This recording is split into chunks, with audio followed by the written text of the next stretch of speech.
Hey, welcome to the Hell Has an Exit podcast. I'm your host, Brian Alzate.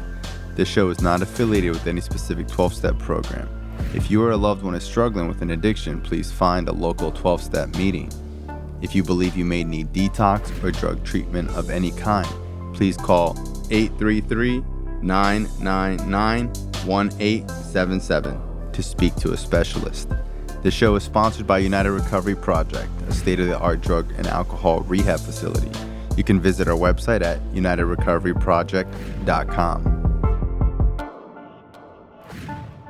Hey, welcome to Hell Has an Exit. I'm your host, Brian Alzate. This week, we're doing part 2 of Millie's story, An Unaltered State of Mind. Just want to remind you guys, if you guys are struggling or looking for substance abuse treatment, you could go to unitedrecoveryproject.com. If you have any questions, you can also message us on Instagram. Again, this is part 2, episode 84, An Unaltered State of Mind. For me, when I talk about being in recovery and why I don't want to say it's a hard time, but I've tabled my over-identification with like a recovery program or even like my trainings or anything, right? Because the moment I over-identify with something, I lose my connection when I talk about being the source. Like we're not a well, we're not a cup, we're a well. And I don't want to lose that connection to source. And if I over-identify with something, then I lose that. So one of the things that I've focused on is like recovery for me is not about not drinking. It's not about not drugging. That stopped early on. Yeah, that's like saying like being a human is about being alive. It's like, well, you need to be alive to experience being a human. But being present is what's important to me. And being present in my moment, unaltered. Now, I drink caffeine and all that, and people could say, well, that's altered, whatever. But like, even the most painful, shitty parts, like when my bonus dad died or when my mom died or, you know, the things I've been through, my daughter was diagnosed with intellectual disabilities or whatever has happened that like I have learned that I'd rather handle it and create the joy that I want to create than to anesthetize myself and numb myself out from it. Because it's almost like building strength. I feel like the hard times build strength as well as the good times do. So why would I not want to experience all of it? And a part of me, like right now, it's like, you know, I'm going through like a lot of things with my business or whatever. And it's like, wow, I really took it for granted when it was going great. You know? Why did I think it was just going to be smooth sailing this whole time? And it's like I need to prepare and I need to really enjoy when it's going, because when it's going good, you almost don't even know that it's going good until it goes bad. You're laying in shit until you don't know until you get out of it. It's the same thing. It's like you get so used to it. And like what I always tell myself is like, I'm very aware of time. When I was little, like I just couldn't wait to get older. And now I'm getting older and I'm getting older. And I know like, you know, I'm 31, I'm about to be 32, and then I'll be 35. And then before I know it, I'll be 40. And I'm like such a baby. But I'm aware of this, you know, it's like, even though I'm young, you're a baby to someone who's 75. 100%. People that are in their 80s are like, you're such a baby. Yeah, you're a baby, you know? So it's like, I'm aware that no matter how bad 31 ever could be, I'll be 50 being like, fuck, I wish I could be 31 having the worst time of my life. Because it's like, you're never going to get this age again, ever again. It's never going to happen. Even age, like so many people hate their age and whatever. It's like, dude, if you don't like your age now, you're really going to hate it later. It's so funny because I actually feel more confident now than I did when I was in my 30s. I feel like I have much more sure-footed. I'm confident in what I do, and I'm happy my age. There's some physicality things I wish, and I don't want to say I wish were different, but it'd be nice. I don't wish for anything. I wish my back didn't hurt. Right.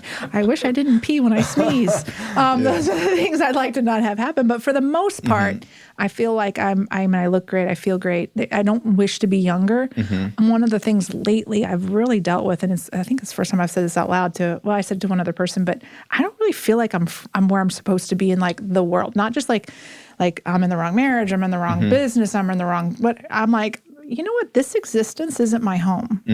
I'm a guest. I'm a traveler, and I'm not from here. I'm here, but I'm not from here. And there's been this weird like thought pattern when things are going on. We're aliens. I feel the same way. I'm like, I'm an alien. I don't really belong here. I'm just a guest for a while. So don't get so comfortable. Don't start thinking that this is it. This is existence. And that's only been recently, like the last couple of years. My mom's always said that. My mom's been like, this is just the intermission waiting room. Like, you think this is what the fuck it's all is? This is the waiting room, Brian. Like, we're just fucking waiting here. I just realized, like, I'm going to leave this body in this time at some point, at some undetermined time. And it's not like I go away or anything. I won't be here in this way. And I've gotten very much like, when is that going to happen? Not like wanting it to happen, but at the same time being okay when it does. Because there's a lot of stuff happening right now where I'm like, I don't need to be around to see the polar caps melt. I don't need to see the puffins disappear. There's a part of me that's like, when people are like, oh my God, the world's going to come to an end. I'm like, yeah, it is. And I still am conscious of things that I do so that I don't create more waste. It's not like this end of the world, fuck everything. No, it's not the end of the world, fuck everything. But it's like, I don't really know that this isn't really my home. So if I leave here, whatever way I leave here, it's fine. It's the way it's supposed to be. It's a foreign thought, and it definitely, I think, freaks other people the fuck out. I think getting clean has left me with this feeling of like, I already got way more out of life than I ever thought. It's like you could have been like, hey, Brian, you're going to die in a year. You're going to be on methadone for another year, and, that's it. I would have been like, fuck, all right. And then, like, I got clean. It's all like this extra, because someone asked me like, oh, did you think when you were getting clean that you'd be this successful? I was like, dude, I didn't think I would get clean. Right. Every day I was like, is this still real? I was like, every day for like a couple of years, I was like, no way. There's no way I'm not on drugs. And I was so content with just not being on drugs. And sometimes I forget that, but I think even with everything that I've done in life or whatever, I think there's a part of me that still has like this infinite gratitude for not being addicted to crack. Like, I just think that like there's something in me that's like, dude, you thought you never would get off crack. Yeah. For me, I think that's a similar in that sometimes I think of where I came from and where I'm at now. And I'm like, I shouldn't even be here. Yeah. I mean, I when I say I shouldn't be here, like I should not be here. Statistically.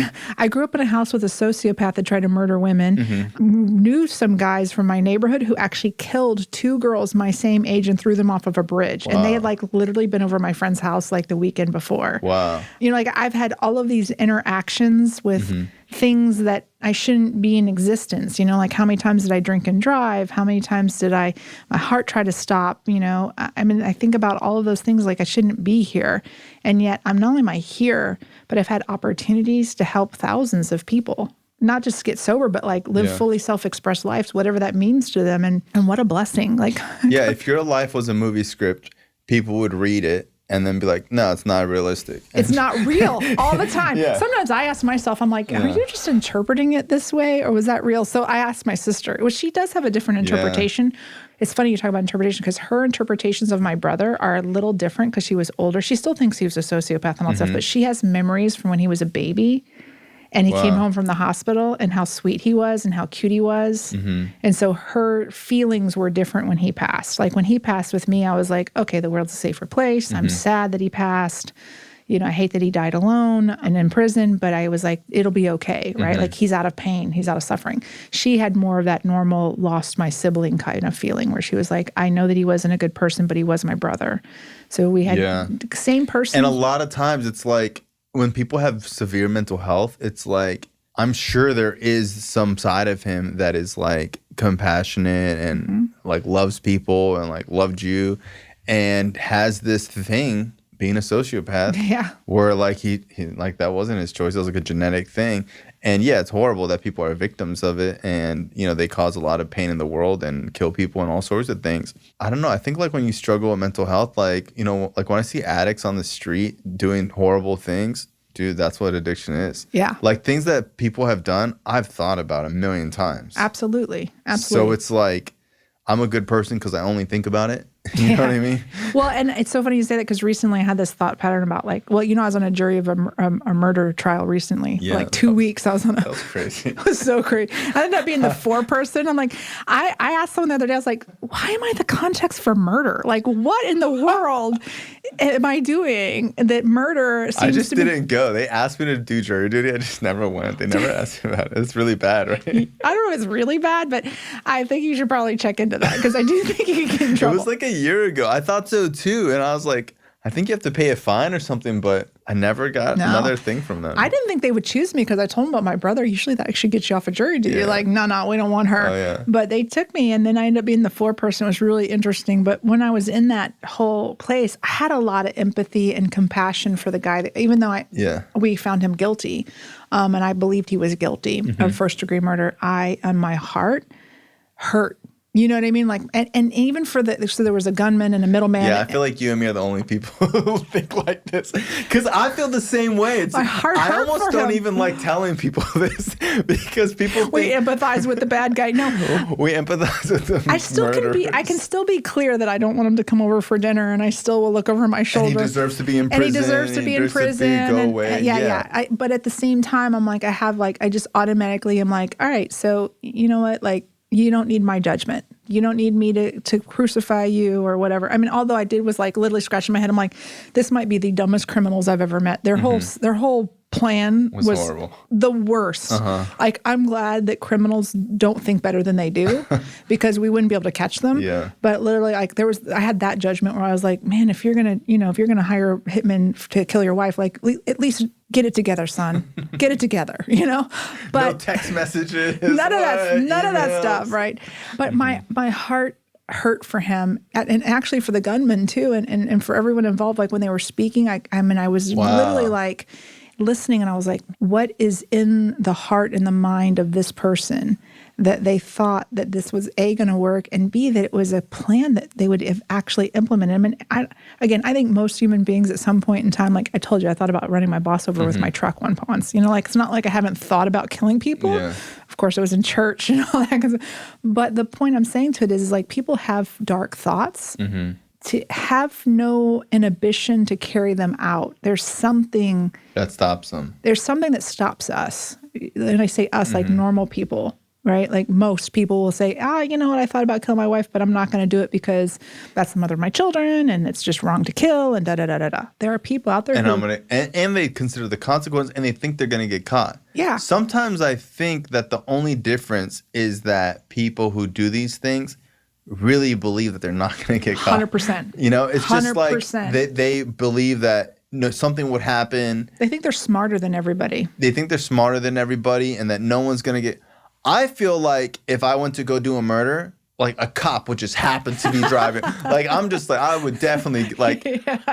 I would just be that one guy who the phone rang at the wrong time and or the right time. At the right time. Whatever.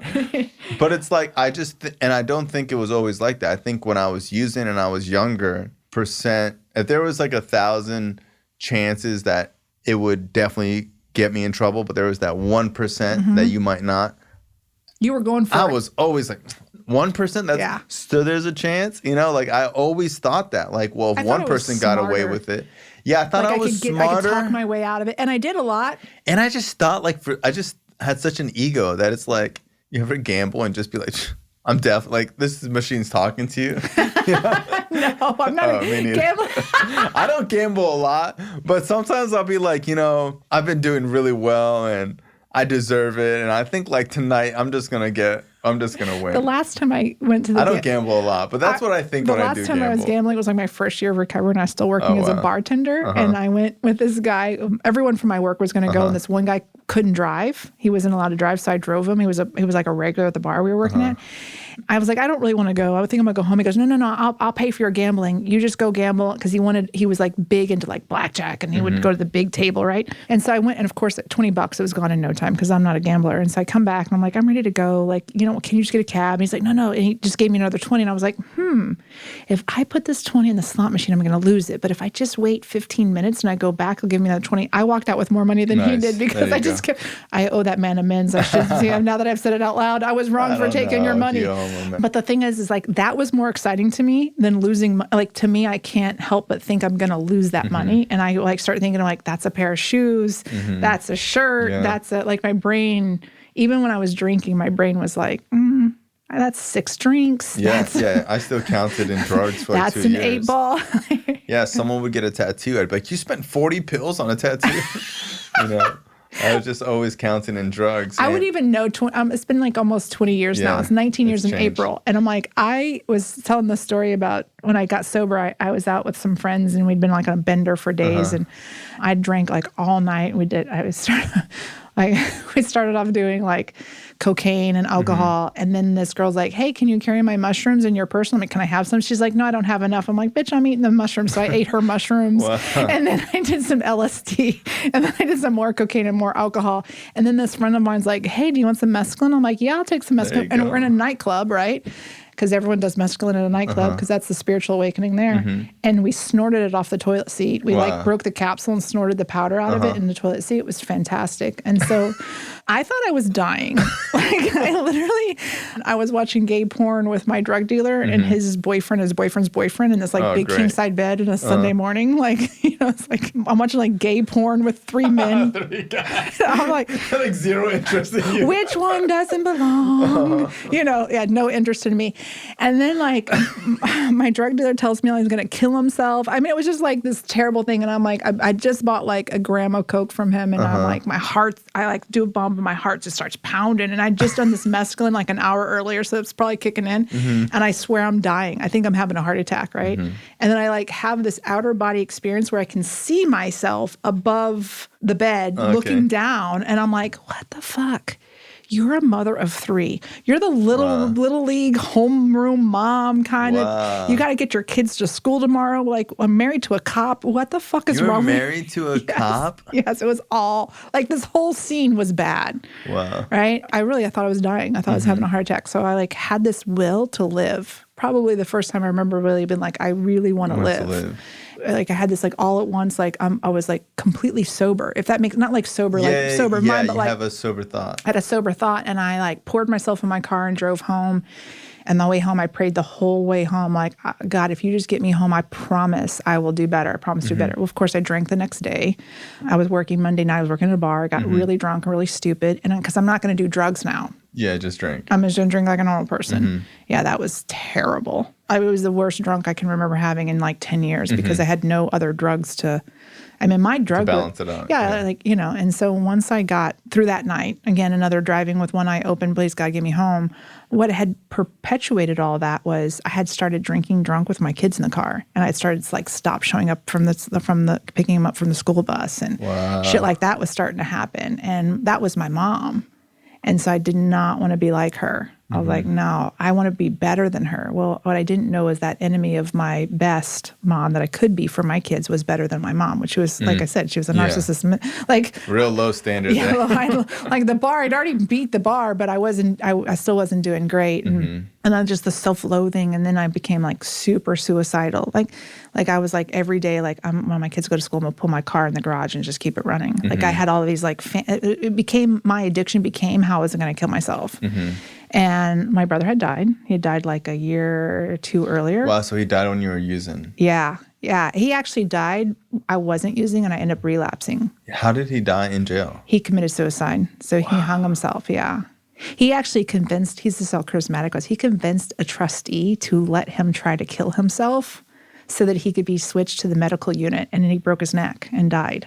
So you don't think that he actually was trying to kill himself? I think it was a win-win. He was like, hey, if I kill myself, whatever. And if I don't die, then they'll fucking switch me? Yep. That was his way. Like everything was a win-win. He was playing the odds. If 99% of the time it works, that 1% might be a fucked up situation. But whatever. But I'm going to try it. Like he still had that mindset. But there's a part of me that was just like, I can't do that to my mom. Even as fucked up as she was, like, I cannot let my mom have another kid commit suicide. So I like opened my mouth to a friend of mine who had like 5 years of recovery. And she was like, you're really fucked up right now. And we worked in the bar together. And the guy that we worked with... And she was in recovery. Yeah, the guy we worked with, our boss, had 25 years of recovery. And his wife was a counselor in a treatment center. Wow. Where was this? It was in Missouri. Wow. Yeah. It was back then when PHP was still like... hospitalization was actually in a hospital. You checked yourself in, you got a thing. So I did like 21 days there. And I mean, I wish I could say like, oh, I got better. But no, I was a shit show for a couple of years. Like my mental health was, I mean, I went in with post-traumatic stress disorder and they like, that didn't go away right away. It's still, I mean, I still think, like I said, it's still occasionally rears its ugly head because it's not like you heal for, I mean, I think it's possible to heal. Yeah. But I had a lot. I ended up leaving my husband, who was a police officer, because he had a hard time accepting things I did when I was drinking. And so years into recovery, he was still mad at me for things I did like 3 and 4 years later. Yeah, it doesn't go away. It's so hard for people. It's hard. And I think there was a sense of like power he had that with me not drinking, he didn't have anymore. Well, yeah, that's the thing is like addicts attract codependents. And a lot of them like being the savior all the time, which is probably why he's a police officer, right?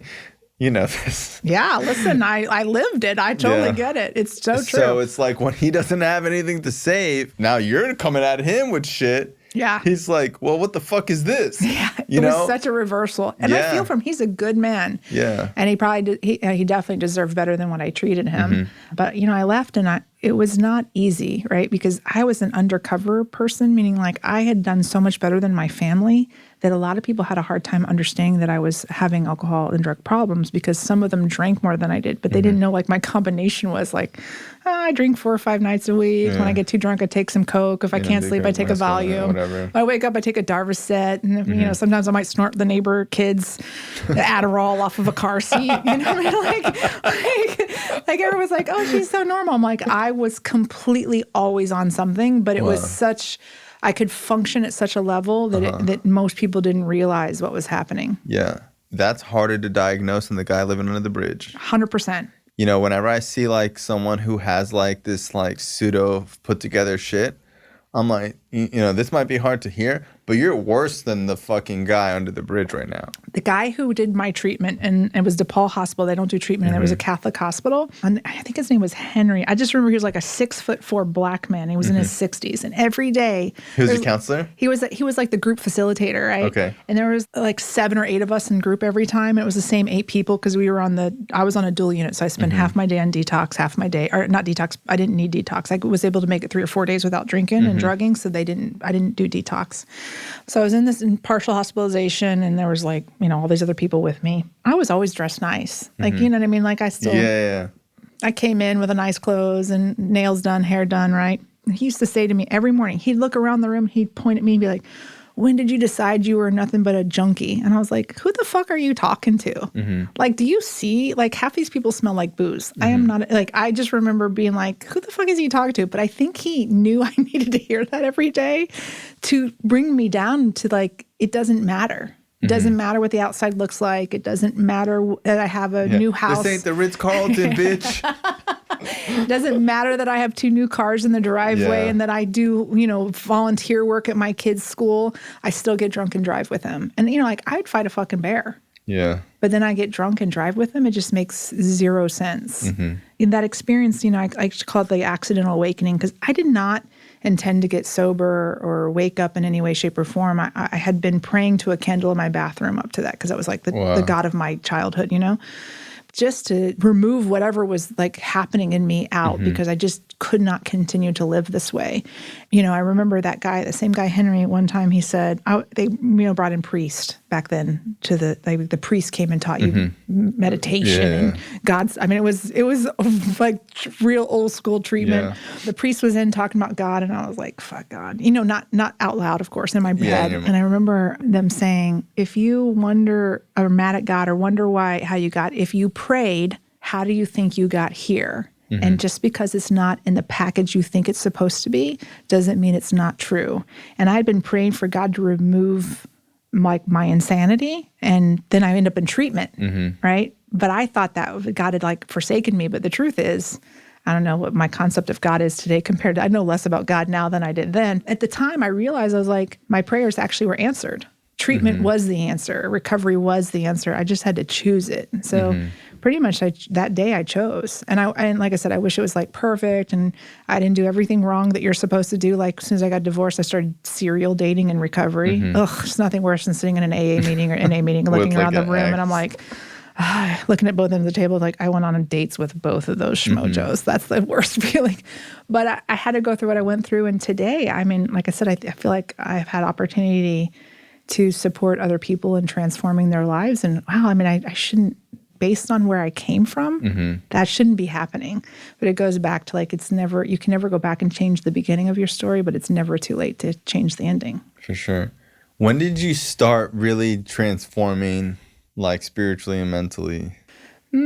Probably about 3. Like what was like the pivotal points for you? So I started doing a silent meditation about probably 3 or 4 years into recovery, maybe 5. I went to a silent retreat. Wow. And it was by monks and Father Keating. I don't know. Oh, really? Yeah, centering prayer. And a lot of people in recovery in Missouri do When? that. About 5 years into recovery, I started doing it. That was very transformative because it left me alone with me. And then I got through like How many days of silence? 3 days. Not a word. Not a word. No, I broke the rules, of course. You broke the rules of the silent retreat. You're getting other people to talk.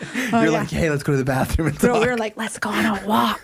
And we walked off and talked. Like, let's go walk and talk about all these fuckers.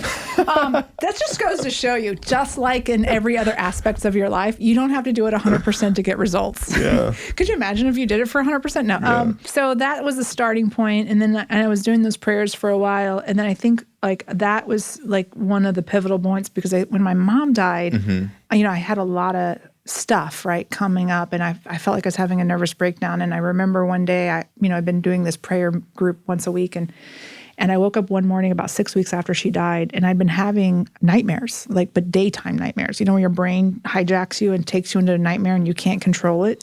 I used to get those when I first got clean all the time. That was the scariest thing I've ever experienced. Like I wanted to turn it off and I couldn't. And it was a lot about my kids. And then one Saturday morning, I was heavy in my practice, thinking I needed medication, right? Get it like this close to getting medication. And then one morning I woke up and I had this memory of when I was a little girl, my grandmother had spanked me for something I didn't do. And my mom didn't believe me that I didn't do it.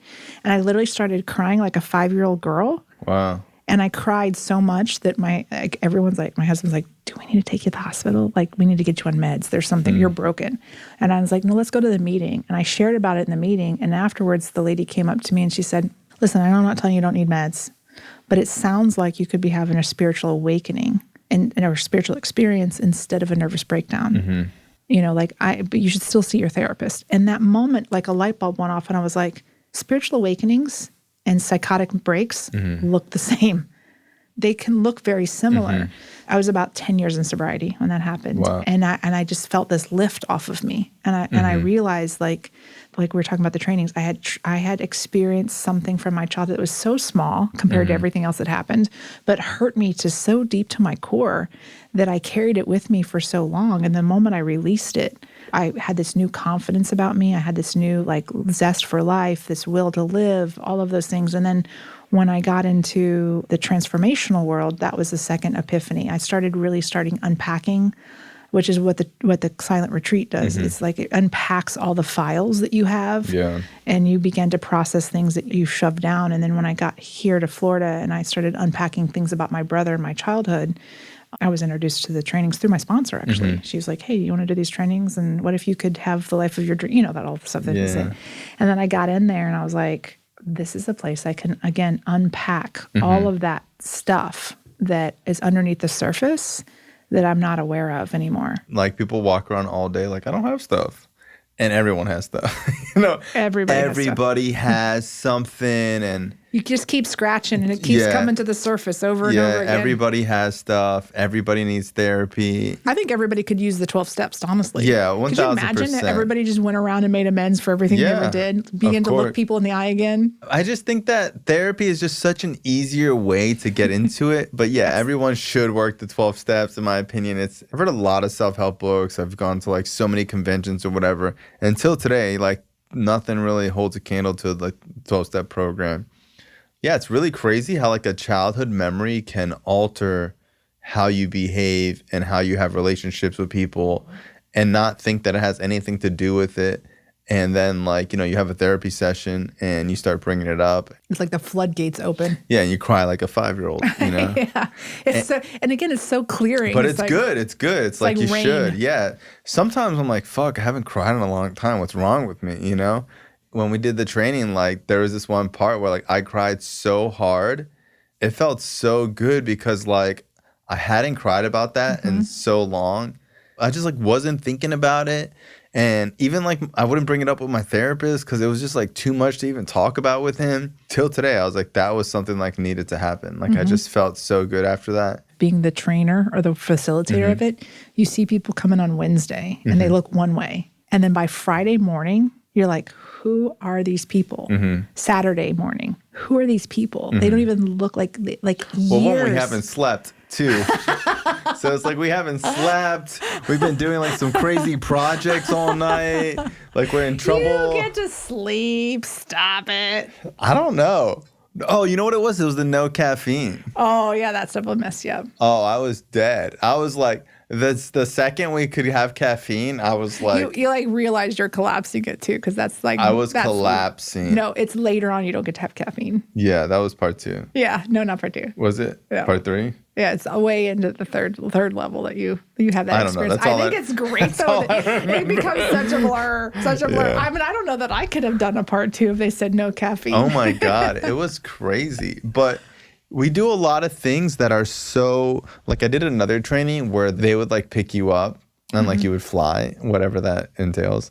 You can't imagine how something so little and small and childish with like music playing and everyone laughing around you can really be worth all the money in the world. Like the coolest experience I've ever had until today. Like I always think about like that feeling that we had. Yeah. You know, the beauty of the facilitating it is you get a taste of that experience every time you do it, which makes it somewhat addictive. Yeah. So like, I know, like, I think I told you recently, like I've like had a hard time, like just being comfortable. Part of my comfortability. Yeah, because it's so addicting seeing all the transformations and seeing so much. Yeah. And you're seeing people have crazy breakthroughs every day. And then I go into the real world and I'm working at a job and I'm like, "Hello, how are you?" And then HR is calling me and be like, you probably shouldn't pause people when they're talking.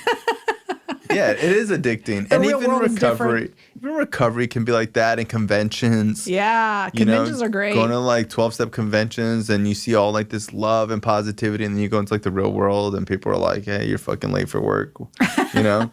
The key is that for me has been not to lose what I've picked up when I go back into the quote unquote real world. And what I mean by that is like, keeping my integrity, listen, if people don't like me because I'm outspoken, then that's okay. And I get that, like, I got to table that or dance with that so I don't hurt people's feelings and I don't want to say hurt people's feelings because people's feelings are not my fault, or my responsibility. I don't control other people's reactions, but I do want to always have people feel loved and that they were cared for.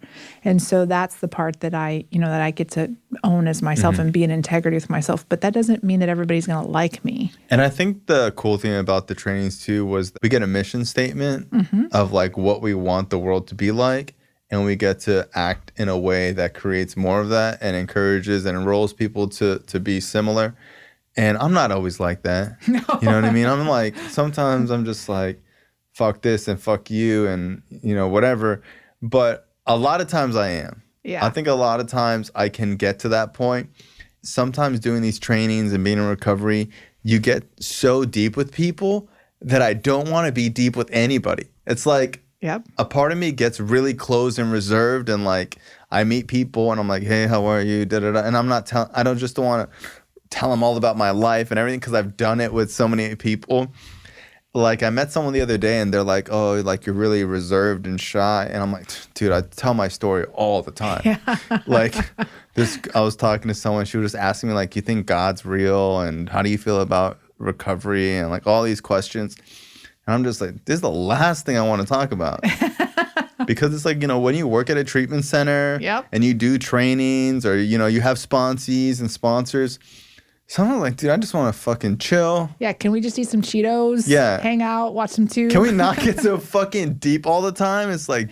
I sometimes when I come home and Or it's like, let's just fucking gossip and talk shit about when my family wants to talk to me, I'm like, please stop talking to me about anything important. Can we just watch like Friends? Like what's wrong with just sitting here and watching Friends? Like I can't have any more deep conversations. Yeah, sometimes exactly. Sometimes I just want to chill. I watch my little anime. I've been watching Naruto a lot lately. Sometimes I don't want to talk. Yeah, I mean I think that's when you talk for a living. Like talking outside of the living, it's like I'm assuming it's like anyone who does anything for a living, they don't want to come home and do it. And do it, exactly. They want to have that downtime and be like away from people, which is, like I said, it makes it easy in some ways. I wonder what it's like to be in a relationship with us though, because if, like people in my life want to share something with me and I'm like, ugh, I've been talking all day. I just want to go to bed. Can we just have some Cheetos, watch some TV, That was my snack for COVID was Cheetos. 25 pounds later. I think mine was like chocolate covered pretzels. Oh, chocolate covered pretzels and ice cream. Yeah. I got really in shape during COVID though, because I knew it was going to go one way or the other. I was like, I need to like either reel this in or it's going to go crazy. What do you think is like a determining factor between people who stay clean and people who go back out? I always think it goes back to the big why. People who stay clean somewhere in their life have some sort of hope for the future. They have a future that is compelling. People who don't stay clean cannot find within themselves a compelling future. There's nothing to look forward to. There's no hope. And I know I bag hope in the training and I say, hope in one hand, shit in the other, see which one fills up. But it's a different thing. It's not saying that hope, it's not like I hope something good is going to happen. It's like I see possibility. So even though I know you were like, oh, I'm just trying to stay clean for the first year or two, there's somewhere in there on an unconscious or conscious level that you saw a possibility for yourself. And that's what held you in, because there's nothing on the outside of you that's going to keep you clean and sober. It's always an inside job. For me, mine was, I want to be a great mom for my children. It was the number one thing. Like, that's my big why. I want to be a great mom. And then at some point, it's shifted to be like, I have a purpose. Yeah, it's like, I'm worthy too. Yeah, like I matter. Like I'm enough. I don't need to be a great mom to be enough in the world. And I started just kind of seeing in the possibilities of helping others. I think that's the other thing, is a service mindset. When you start getting out of your own way and you stop thinking of yourself first and always, not from a like, oh, I got to put everyone in front of me, but oh, I want to be a contributor to the world instead of a taker. That's and it's like, I have a duty in life. Studies show that like when people stop working, they like die. You know, it's like statistically proven when people don't really have anything to do, they just are more likely to die and without don't a compelling have a will. future. Compelling, something to wake up for. I feel obligated to continue to help other addicts because the people that helped me were not paid. The people that helped me were not like uberly successful, and some of them were, and they still were there, and they still showed up, and they still held the door open. And it's like, I feel compelled to keep going to meetings, even if like God came down and was like, hey, you know what, Brian, you've done such a great job. We're going to let you fucking smoke crack on the weekends. I'd be like, for me smoking crack. I would be like, well, God, that's really nice of you, but I still got to go to these meetings because like I kind of in debt to these guys. I don't think that there's anything wrong with that. And also, like, not everyone feels that way. Like, it's hard not to get resentful towards people who just, like, kind of stop being a part of. Well, I will tell you the last probably 3 or 4 years, I haven't been a regular attendance of meetings. And one of the reasons I stopped because I felt an inauthenticity within me. I have done some Buddhist meetings and I stay connected and be in service in other ways. I think it came down to, for me, was just some things like in the languaging that I struggled with. But I still love it and I still want for everyone to have it. It just felt super dishonest because what I wanted to say and what I was saying didn't match up. Yeah. So one of the things I had to do is I had to create a recovery program for myself. So I had, it was just, it's like going to church or creating a spirituality program for yourself. So I quit going, but I still put my name out there for people who are in early recovery or family members of people in early recovery who need support, which led me into this like crazy... I ended up befriending some families, and then I found myself like stalking addicts down here in Florida, where I would like show up after they overdosed, and I would take the name and number of the person picking them up to take them to the next detox they went to, and then I'd like make sure I knew where they were at all times, and even Marchman Act some of them, and threaten people that I was going to turn them into task force if they didn't release this kid who had really fire insurance. Like I became like that kind of. And then I was like, I'm getting a little bit crazy. Like this isn't okay. Like I'm like letting this take up a lot of space. I've thought about doing like, we'll go undercover and we'll wear cameras and we'll fucking put these people in jail. Yeah. Oh yeah. Listen, I was like, but the one kid, it's so funny that one kid I really did this with, and I kind of fell in love with his mom. Like she was amazing, and I just felt my heart, felt for her and what she was going through and this experience. And he was just a good kid and he was just in a bad situation. And I literally would show up every time he overdosed. She'd call me and I'd show up at the hospital, and send him Ubers. Like he would take me for a ride because I'd like, hey, I'm going to take the Uber to take you to the airport. He'd go to the airport, get drugs and leave. Yeah. We played the game, but he's home now. Cool. And he's been back with his mom for 2 years, and I saw their Mother's Day picture, and I was like, cool. this, you get some good feelings out of it. I realize that's probably not a sane way to act. Of course, like I said, I got my old girlfriends from like back in the day. We started working together 20-something years ago in the recovery field, and they were like, that's not crazy. That's good case management. Yeah. I'm like, there's a line. There's like a boundary. There's some lines I crossed, but I'm not guilty or shameful about it. But you know what? Like 40 years ago, 30 years ago, that's what they were doing in 12-step programs. Yeah, pulling people out of crack houses, letting them sleep at your house. Yeah. Oh my God. Detoxing people at your house. My favorite sponsee story. For a while, I was the pipe piper of anyone with a schizoaffective disorder. Like everyone who had schizophrenia, they always asked me to sponsor them. Wow. It was the craziest thing. It was going on for a while. Like I literally had like 5 sponsees and all of them Not advertising. No, I don't even know what was happening. And I had post-traumatic stress disorder and I worked in the field. So maybe they just felt I was a certain type, right? But this one, I sponsored her. If I had schizophrenia, I'd ask you. Maybe this is my feedback. But this one, she was doing really well for a couple of years. So she started walking my dog occasionally. And then years of walking my dog, I finally gave her a key. And I'm like, hey, walk the dog when you feel it. Well, she ended up taking her like night meds in the morning. And we got all off the chain one day. And she calls me all off the chain. And I like curb check her. I'm like, listen. I was talking about her mom. I'm like, if it wasn't for your mom, you'd still be sitting in RFC, which is like a long-term recovery facility. She was in that one for a year, and her mom got the courts to let her go and like got her back on her feet, and she was doing great. And then she had like this problem happen, right? I come home and my dog was gone. What? Yes. So I start calling my kids and the nanny that lived with me. She was at home with her parents. Your dog? She stole my dog. I call her and I'm like, hey, you don't know where my dog is? She doesn't answer. She calls me back in this cryptic message. She's like, I have your dog. Shut up. She's under lock and key. What? And I'm like, what the fuck is happening? She has my dog. So fast forward in the morning, I wait. At this time, I'm engaged to my husband, who I'm now married to. And so he takes me over there because he's like, you can't go over there by yourself. Do not go over and get that dog. That dog. I'm like, but what if she kills my dog? She's like, what if she kills you? You're a mom of 3. You have a girl that lives with you who's like going to college. You take care of a lot of people. You cannot put yourself in that. And he's like, in fact, I'm going to come over and stay there because I'm worried about you. Next morning, we go get the dog. She ends up in the hospital. This woman's 6 weeks or so, gets herself right. Fast forward 1 year later, we're reading in the big book. They may steal from you. They may burn your mattress. My God. She leans over. She goes, they may steal your dog. But you got the dog back. I got the dog back. She was back in her right mind. She's telling me a year later, they'll steal your dog. And we just crack up laughing. It was so great. Oh my God. It took a while though, because her therapist kept saying to her, like, you stole her dog. I didn't steal her dog. She lets me babysit. She said, well, if you were babysitting someone's kid and you showed up at school and picked them up from school, it would be kidnapping. You kidnapped that woman's dog. And you still sponsored her. Yeah, my sponsor said I could fire her, but I was like, no, I don't think I should. Oh, what a sweetheart. No, it's not sweet. God. Listen, it was my pure ego. It was pure ego, but I can handle her. Exactly. It's like a horse that's like unbreakable. Yes. But she's still sober to this day. There you go. Mean, it's like she's probably got 15 years of sobriety and she's been in and out of the hospital. So like we're not all the same. I've never had a sponsee steal anything from me. Especially not a living animal. I've had sponsees say that they're going to fight me and they don't care that I lift weights and they're going to shoot me. Well, I've never had a sponsee threaten to shoot me. So. I have. It's all right.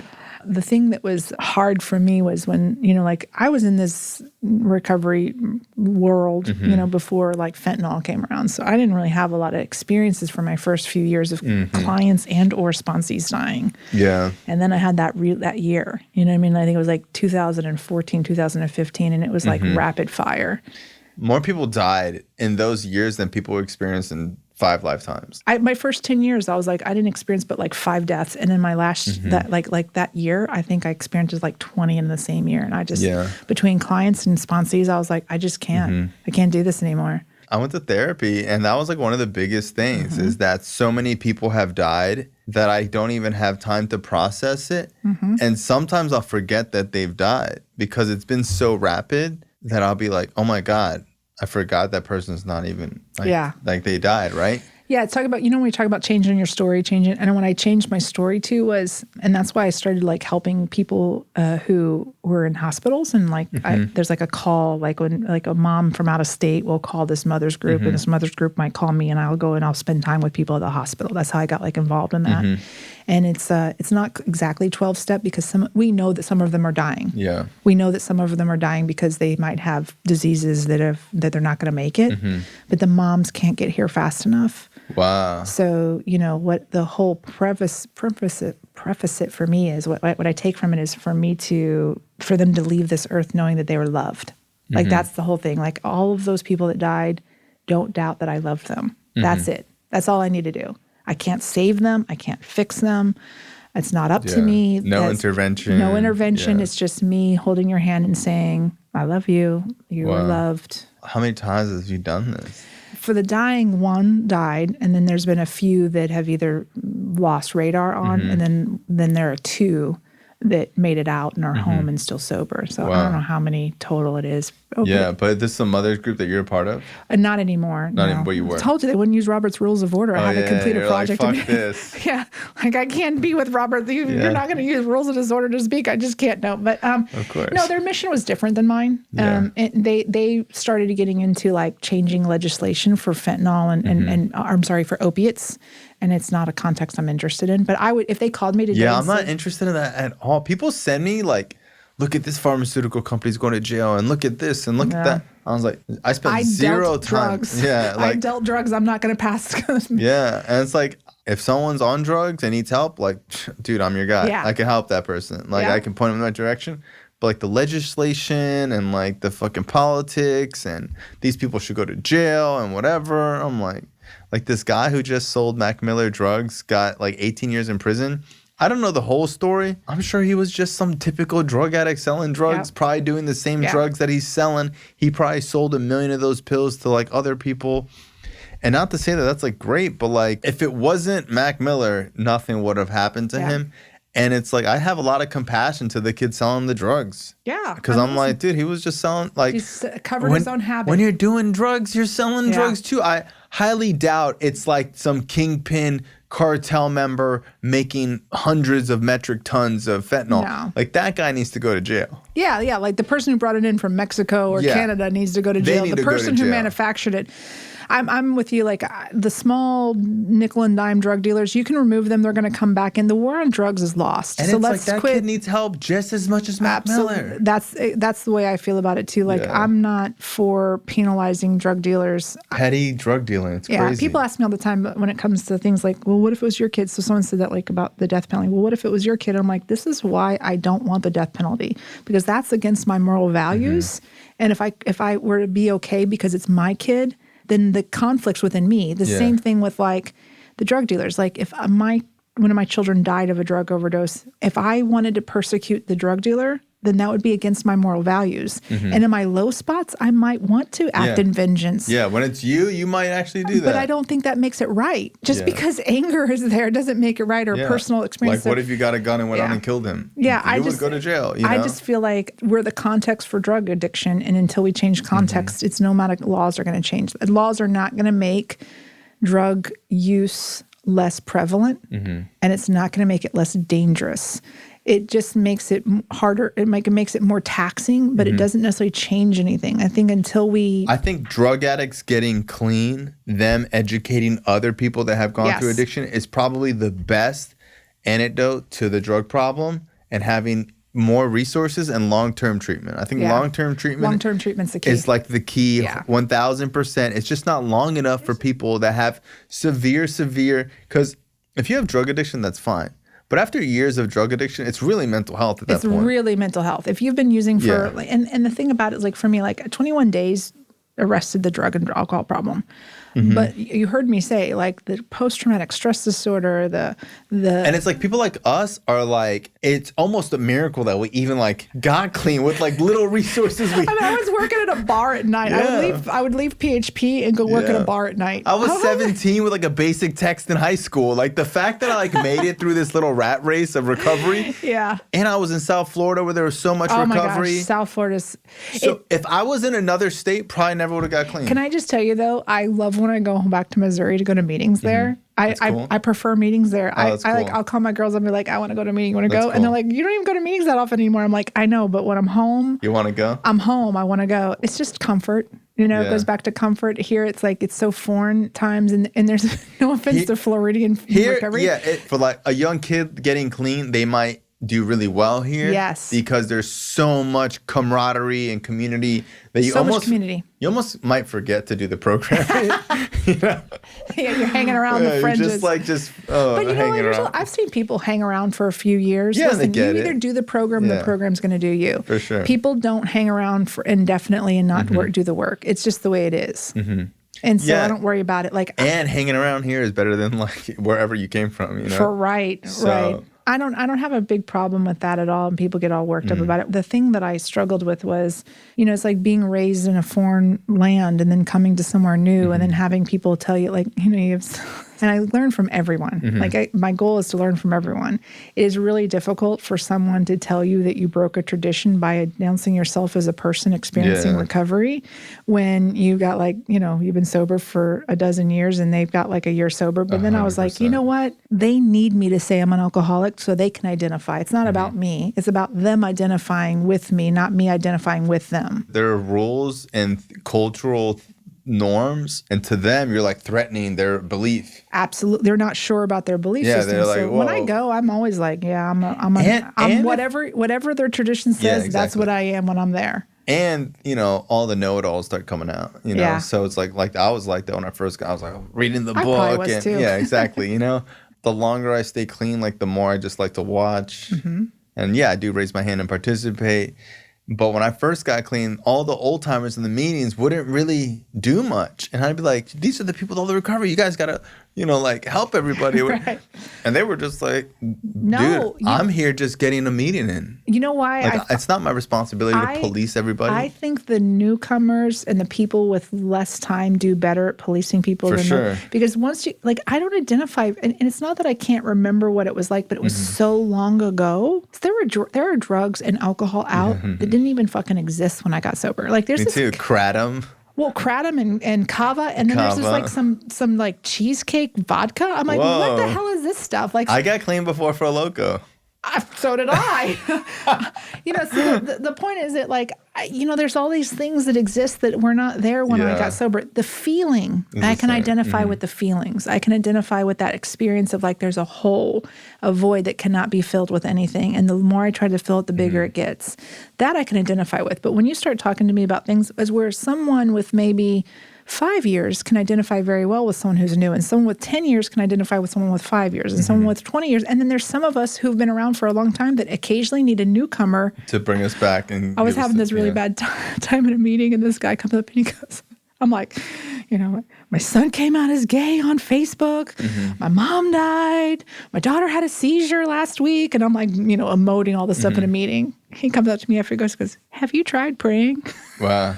I was like, no shit. Yeah. And my sponsor's like, well, have you? Yeah. I was like, no. She goes, well, you might try it. And I was just cracking up because I'm like, I needed him to say that to me. 30 days sober, lucky to happy to be alive, getting ready to go to prison. His wife left, and he's talking about how prayer is saving his life. And I'm dying on the vine. And I'm like, okay, I just need to pray. I just got to get my shit together and pray. I remember when I was going to meetings, this guy, he had a bunch of years clean and he didn't really say much. And he was cool though. It was this older biker guy. He came up to me and he's like, hey kid, you're just getting clean? And I was like, yeah. And he said, get ready to see some cool ass shit. And I was like, okay. That was his whole thing. It wasn't you need to do this, you need to do that. It was wow, you're getting clean? This shit's gonna blow your fucking mind. Put your seatbelt on, dude. Yeah, put your seatbelt on. This shit's gonna blow your fucking mind. And it has, hasn't it? Yeah. My mind is blown. And it's that was so much better than somebody trying to protect me from making mistakes or whatever. It was just dude, you're gonna fuck it all up. Yep. Just don't use. You're going to be sitting in a meeting one day and you're going to have had sex with people on both ends. Both ends of the table and be like, damn it, I hate myself right now. I'm going to all girl meetings from here on out. Like you're gonna do that stuff. Like that's the human condition. And then someone's gonna fuck someone you don't want to fuck, and someone's gonna owe you money. Oh my gosh, the owing money, people borrowing money from you. And it's like that happens everywhere, at work, at church, at school, like anywhere you go, like those issues happen. Because it's people, it's right? People. It's not, people. It's not the program. It's not the program. It's the people in the program. And that can happen with anything. Church, training. Anything can get culty. Anything. Yeah. And to me, like... Work. Yeah. Oh, my gosh. Work is the worst cult you can be in. It's a cult, It's a cult. Yeah, you have to have the same language. I run one. You know what creates a cult, right? Of course. What creates a cult? Yeah, it's a joke. Fun? I don't know. A narcissist and 5 borderlines. A narcissist and 5 borderlines? There you go. That's it. That's a little psychology joke. When you ever meet real cult leaders, you're like, oh, yeah. There's always like 4 or 5 borderlines following some narcissist around. I was trying to explain someone what a borderline was because there was this girl that we know, and I'm like, well, she's definitely borderline. And my friend was like, what's borderline? I'm like, I don't know, but she is. Can you explain it?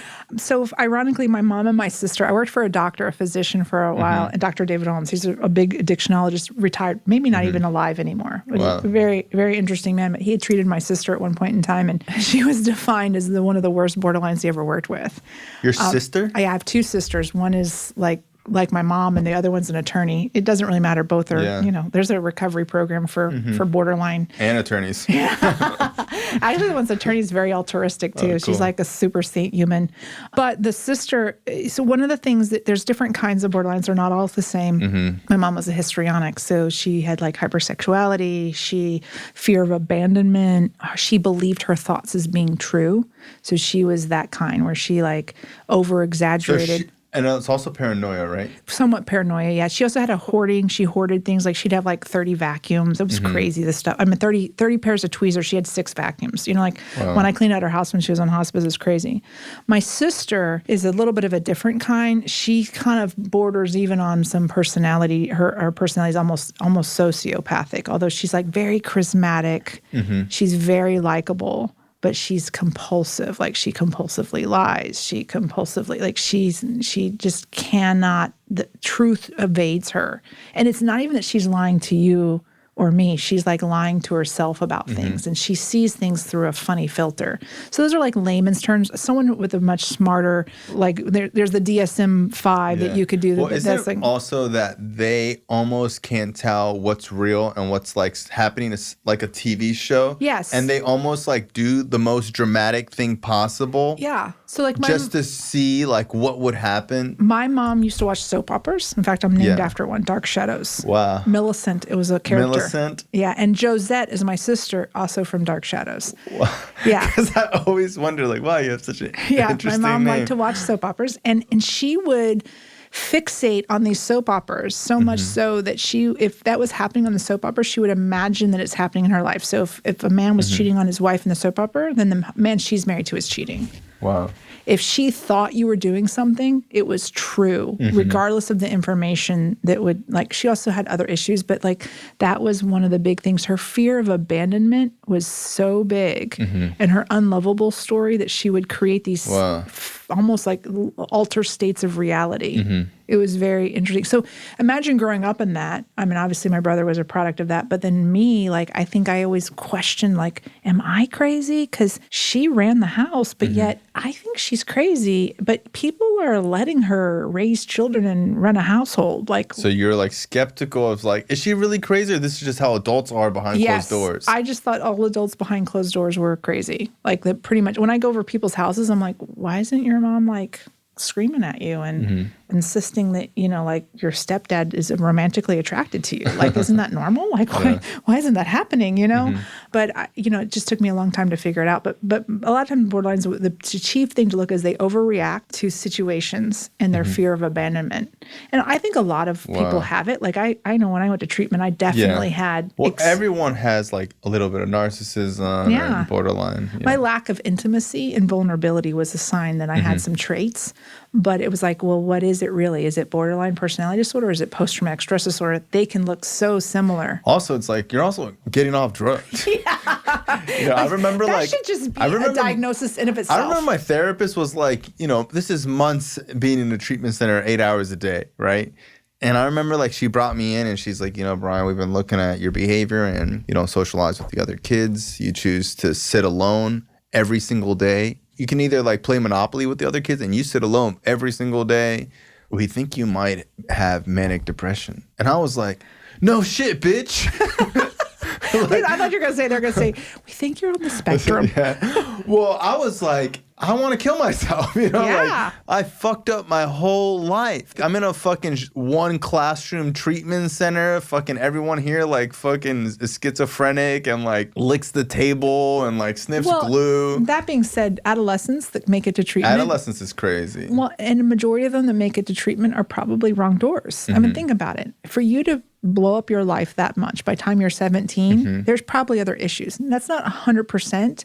Like if I look in files of like 30-year-olds who come in with alcoholic, opioid, whatever disorders, you think of that, only a percentage of them have a diagnosis that was primary prior to their use. Prior to 17 or as kids. Yeah. When you go into adolescent treatment, for them to be in treatment, to meet criteria, most of them had an underlying issue prior to the drug use that was first. And it doesn't matter. It needs to be treated equally. And I'm just saying this, like, we used to call adolescent drug treatment wrong door, because sometimes psychosis is coming to the front. They were just playing the odds with you. Yeah, it wasn't necessarily that your symptoms were that much different. They were playing the odds that chances of you being not diagnosed with something significant was probably. I know that when they would look at my drug use, it would confuse them because they would be like, well, it seems like he comes from a good family. His parents are here every day. Right. Like whenever his parents need to show up, they show up here. His dad might be a little like abrasive, but he's also pissed off that his kid's here. Yeah. He's really smart and intelligent, and he's been smoking crack for 4 years. I think they thought I was lying and was like, is this kid just making stuff up? Which is pretty common. Which does happen a lot, Someone who's bipolar. But then they would meet my parents, and they'd be like, well, no, the parents have all like verified it. And I think now that I'm an adult, when I think back of it, it makes me like sad because it's like you don't meet too many kids that are like that far gone at that an early age. And it's like, what must have happened to like make this person go so off the deep end and like not give a fuck? Yeah, I don't know, because But that's where the empathy comes from with like all these crazy psychopaths. I think I could have gone to treatment when I was 16 or 17, and then I kind of pulled myself up by my bootstraps for a little while, and then when I hit about 25 or 26, I could not get it back together. Yeah. I couldn't bring it back in. I had some bouts of recovery, but it wasn't like recovery going to meetings. I just like white-knuckled it. Yeah. And I would relapse, Which, I mean, I don't know if you can call it a relapse if there was no real commitment to stay sober. But there was periods of like, hey, I'm getting my shit together. Yeah, like I went long periods of time where I got my shit together and was able to. And then that last 6 months prior to getting sober, I could not get my shit together. But if you would have looked at me as an adolescent and done like an ASI or a biopsychosocial or an ASAM on me, you'd have been like, oh, she needs treatment. Yeah. Not just for the addiction, but for I never realized I knew I had like a fucked up childhood, but I didn't know that there was like an actual syndrome that happens from being in traumatic experiences after traumatic experiences that it like comes out sideways if you don't deal with it. I just thought like you deal with it and you move on, right? Like nobody ever said, oh, we should probably send her to some therapy. Like, that was pretty fucked up. Like, maybe we should see if they need help. And it's funny, I diagnosed at like 6 or 7 with ADHD. They try to hold me back a grade. And I still have problems with like not reading comprehension, but like I transpose words, numbers, things like that. Like my brain doesn't always like figure out things real quickly, right? Grammarly works great for that. Yeah.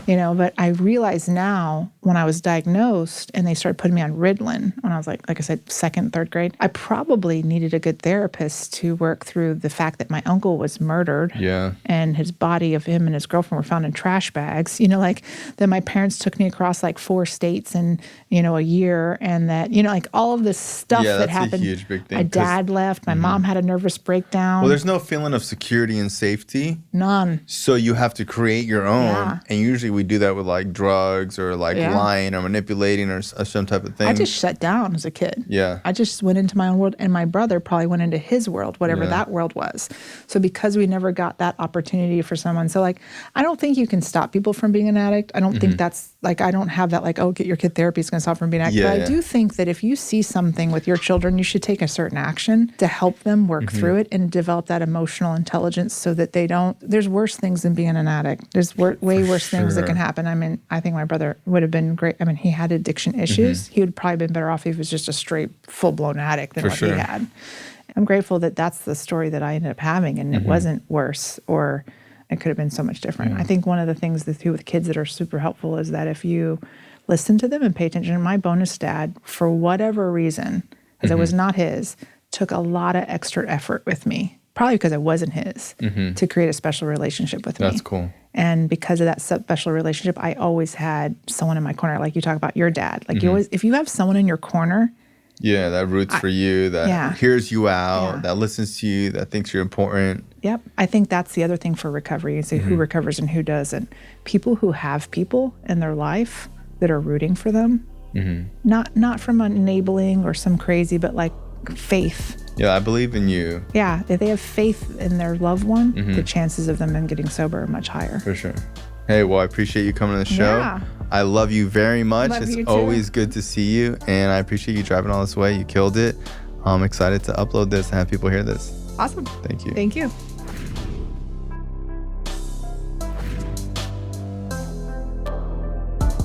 This show is not affiliated with any specific 12-step program. If you or a loved one is struggling with an addiction, please find a local 12-step meeting. If you believe you may need detox or drug treatment of any kind, please call 833-999-1877 to speak to a specialist. This show is sponsored by United Recovery Project, a state-of-the-art drug and alcohol rehab facility. You can visit our website at unitedrecoveryproject.com.